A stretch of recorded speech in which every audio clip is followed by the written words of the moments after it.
It's time once again for more Food Space. All things food and drink, restaurants, travel, recipes, and cooking tips.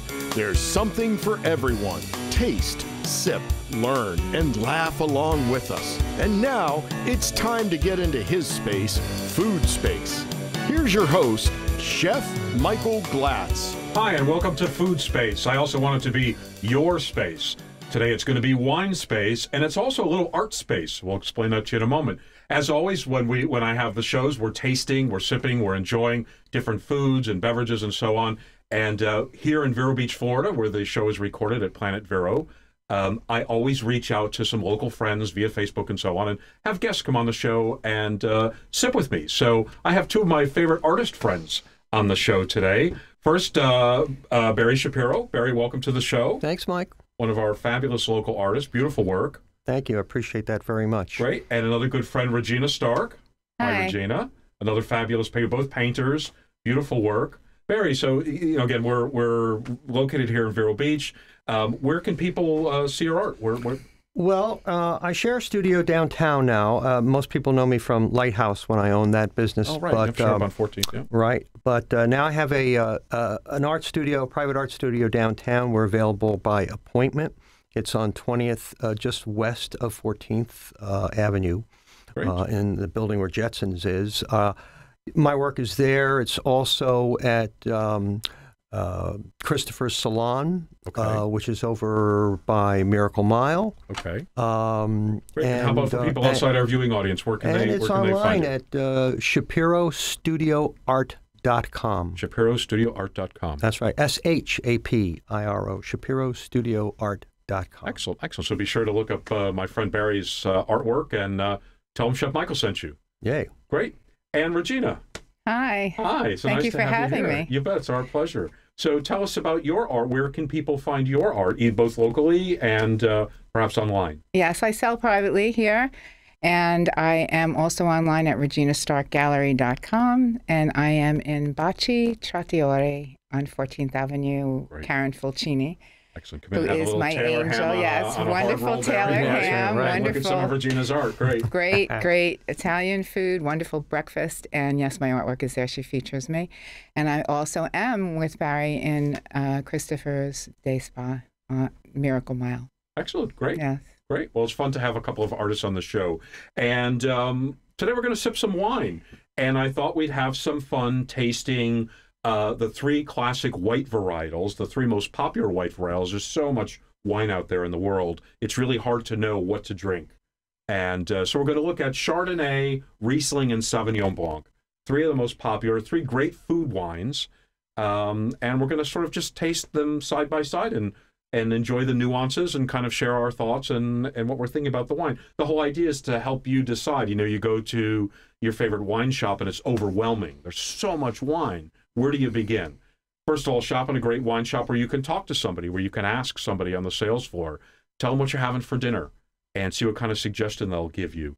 So we're kind of doing the reverse a little bit. We're taking these three wines and we're sort of making you feel more comfortable with them, understanding the flavors, the different varietal flavors. Now, of course, it can vary from producer to producer, wherever wherever you are in the world. The three wines we're tasting today are all California-based wines, and they're all in sort of the $10 retail range. So I also think that I want to show you things that are friendly and approachable, that everybody can afford. We could sit here and drink $100 bottles of wine, but... you didn't bring the $100 bottle of wine? Oh, damn. Great. So the first wine we're going to taste today is from Clos du Bois in California. It is their California Chardonnay. It's a 2016. And... all the way, your glass to the left. Okay. Your glass to the left. So one of the things you find traditionally about, especially young Chardonnays, you get sort of those, you can get crisp apple, I think Granny Smith apple type flavors, oftentimes a little bit of toasty, buttery, creamy notes, depending on if the wine has seen any oak aging or barrel fermentation, that sort of thing. So I always say, when you're drinking wine, bring the nose to your glass, swirl it a little bit. That helps oxygenate the wine a little bit, helps the flavors become a little bit more intense. Put your nose in and get a nice sniff, and then pull the glass away and think about what you're smelling a little bit. I mean, I definitely get some crisp apple. I get some vanillin, which would automatically make me think this wine sees a little time in oak barrels, right? And then you go in for a sip.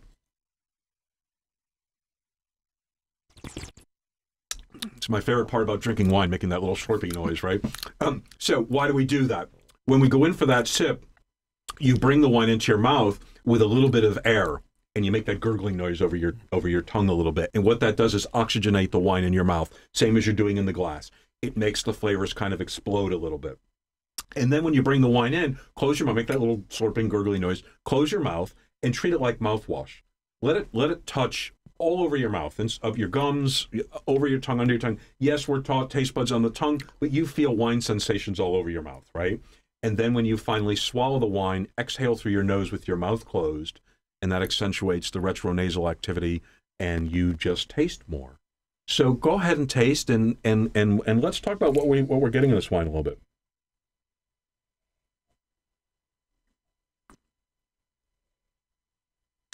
I'm getting some nice tart green apples. I'm getting a little bit of citrusy, almost like a little tangerine note to it. Yeah, I'm getting a little acidic, acidicness in there. Yeah. If that's a word, acidicness. Acidicness? Whatever. Maybe acidity would be. Acidity was probably a better choice. Right? But, I've had 3 sips or 4 sips of wine, so it's acidicness. Right. But no, it definitely has that little tang to it, which is nice. Right. And it does have a little bit of oakiness to it. Yeah, I think it probably saw a little time in wood, but it's nice and fruity, right? And it's really What year is this, Mike? It's a 2016, I believe. 2016. Yes, it is. 2016. California Chardonnay. Yes, I like that oakiness. Right? And that's the wine I go to if I can't make up my mind, because I know I like it. Yep. Yeah. Good. You mean Chardonnay in general, or Clos de Bois? Clos de Bois. Mm-hmm. Okay, sure. Now, of course, Chardonnay can take on many different characteristics depending on where in the world it's vinted, whether it's these malolactic fermentation, whether it spends some time, how much time it spends in wood. Sometimes you have an unoaked Chardonnay, and that would bring out more of those crisp Granny Smith tart flavors in the wine. The oakiness helps to accentuate some of the vanillin and buttery characteristics of Chardonnay, right? Yeah. Delicious. I think it's hard to find. I'm a bit of a wine snob, but I think it's hard to find a inexpensive yet very drinkable Chardonnay. For me, Chardonnay is the toughest of the wines to find in that class because they can tend to get almost a sour feeling, a tinny feeling. I agree. They can be sloppy, it seems. Yeah. It's a tough grape in that $10 price point. Right? Yeah. Now, Clos de Bois is, I agree with Regina, it's usually consistently excellent at a great price point. I mean, I for a long time had a home in Long Island in wine country out on the North Fork, and some great Chardonnays happening out there. Yeah, there's some, particularly I think in the last 10 years, they've really raised the level of what's going on out there. Lens is the one that comes to mind. It's a great vineyard out there, and they've been making terrific Chardonnays for years. Yep. But you can get, I think, terrific Chardonnays now from a lot of different areas. Absolutely. Absolutely. This is a perfect example of a really great Chardonnay in this price point. And when I go to a restaurant, I always say, do you have an oaky, buttery Chardonnay? Because that's what I really love. And I agree with Barry that it's really difficult to find one that's just, smooth like that. Yeah, unless you want to spend $80. Sure. Exactly. Sure. Yes. Sure. Yep. Off camera, I didn't say hello to Sally. Hi, Sally. Sally, our producer here in the studio, off camera, and she's sitting and sipping with us also. And I suddenly realized I didn't say hello to her and welcome her to the show. Hi, well, Sally. that's okay. I'm just enjoying my wine over here. We're gonna make her enjoy wine. She's our back behind the scenes wine sipper. It's a nice job, Sally. Right? Somebody's got to do it. Let's have some Sauvignon Blanc next, and this is from a producer called Sea Glass. Kind of fun. They're in Monterey, California. Also a 2016 wine. And which one's the Sauvignon Blanc? It's the one on the right, right? It's the one in the center. It's the one in the center? It's the one in the center. Oh, okay. It's the one in the center. Okay, then. Right? Right away you get some of that characteristic Sauvignon, sort of grassy smells, and I get a lot of citrus in the nose, Not any particular type of citrus, almost like a little lemon, lime, orange all together. I But see definitely it some of that feel grassiness. Grapefruit? Grapefruit, absolutely, Yes. sure. Now, Sauvignon Blanc, again, depending on where in the world it's grown, can take on many different flavor characteristics, almost more so than Chardonnay. You can be very vegetal and very grassy, and it can be very citrusy. It can be very sort of ripe melon and fig. It can really take on different characteristics. So I haven't sipped it yet. Let's do that.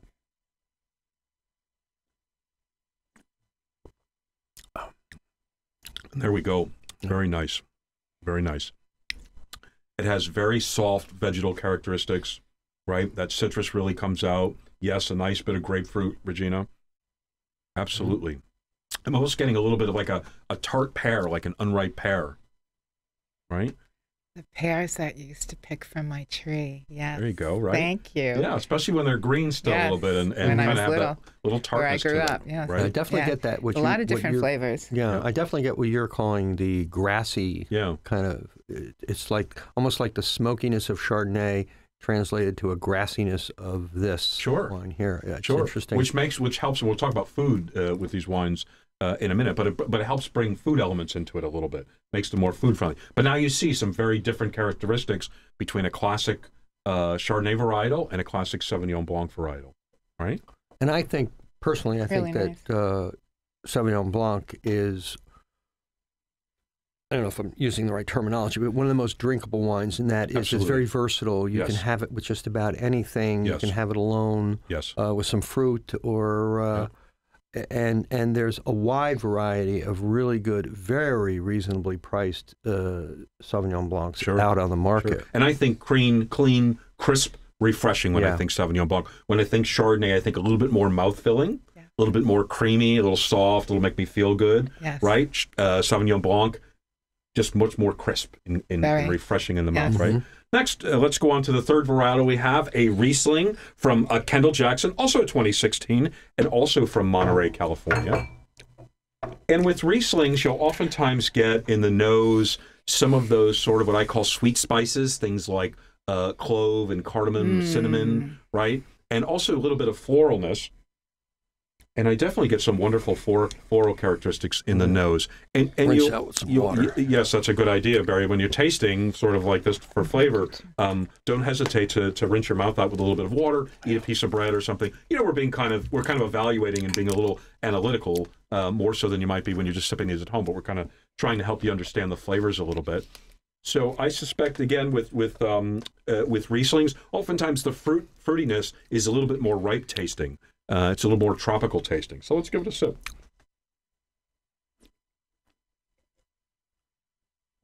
Absolutely. So I get some nice tropical fruit in that. Here I get really ripe pear, right? Mm-hmm. Yeah. So this is what I try to when I talk about wine with friends, and they say, "Well, I taste pear." Okay, a tart, green pear or a very ripe, luscious pear. This is one of those pears you bite into and it drills down your chin, right? The best. I have to say, I'm not generally a fan of Riesling. This Kendall Jackson is really nice. Yes. I'm impressed. very nice. Again, Riesling, so where Sauvignon Blanc can run the gamut in flavors, depending on where it's grown and how it's vinted and whether it's seasonal oak or no oak, Rieslings tend to be true varietals. You oftentimes don't see them blended, right? Sauvignon Blanc oftentimes is blended with other grape varietals, as is Chardonnay. Rieslings are usually just vinted on their own, and they rarely see, if ever, things like oak or malolactic fermentation. So it's really true to the grape.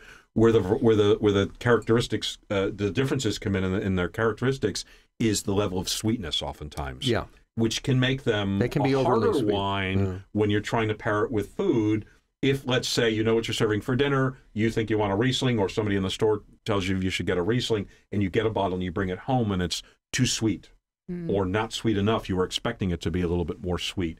So that's it can be one of the challenges with Rieslings. And I always find that if you look at the label at the alcohol content, which I'm trying to find on this label here, and I'm not seeing it, and I'm not going to waste too much time looking for it. But generally, if you're at 10% or less, or 9% or less in the alcohol content, you tend to be a little bit sweeter. And if you're 10% or higher, it tends to be a little bit drier. What makes sweetness in wine? What a great- The sweetness in wine is the natural sugars in the grape. The Okay, ripeness, right? correct? Well, the sugar's in the it? grapes. All grapes have sugar. A Chardonnay grape, or if you've ever had a Cabernet Sauvignon grape right off the vine, incredibly sweet, like make your teeth ache sweet. So why are those wines dry when we drink them? Because of the fermentation process. Sugar is the food for the yeast. Okay. So the yeast eats the sugar and it poops alcohol. so that's how we turn the sugars in the grape into alcohol, right? So the more sugar in the wine, the higher Brix content when the wine is on when the grapes are on the vine, right? The yeast eats that sugar. If they want to leave a little bit residual sugar in the wine, they chill the wine in the fermentation process very slowly. That kills off the yeast, leaves a little bit of residual sugar. Therefore, the alcohol content isn't as high. So lower alcohol content on a Riesling would mean more residual sugar.